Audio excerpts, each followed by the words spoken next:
It has come to my attention that I recently upset many a miserable anti-child Susan. I did this by recently putting out a video about how one such miserable anti-child Susan threatened to sue me over my toddler leaving the pew. And despite the fact that I had done nothing to this woman until I found her lying to a priest in her confession and calling her out for it, I was deemed unmerciful. Now, this is to be expected from people who are absolutely illiterate when it comes to anything to do with Christianity, as evidenced by the state of our church. I would also like to note that if you are siding with the bad guy of this story, you too are likely a bad guy. And I would like to ask you how many young families' lives you've tried to ruin on a whim. How many college funds have you tried to steal for yourself, Susan?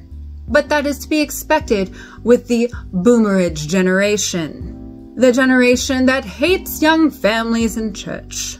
Or perhaps they were so rattled by this because they too have lied to a priest once or twice in confession. But that would be silly to say, because we know they don't go to confession. Who needs that anymore, right? No, they pass their time instead threatening young families or running them out of the church. We don't want children in this parish. They make too much noise.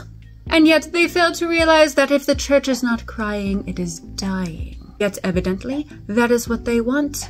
Their children certainly are not attending with them.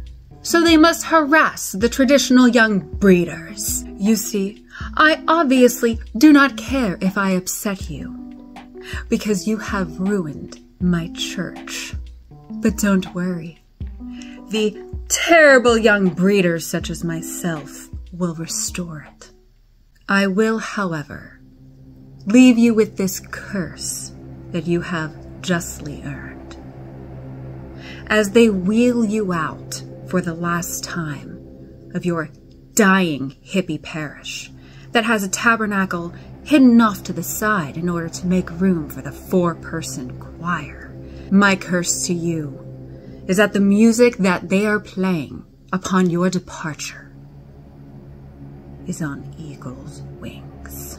In all seriousness, though, I mean every single word of that. Yeah. Good night.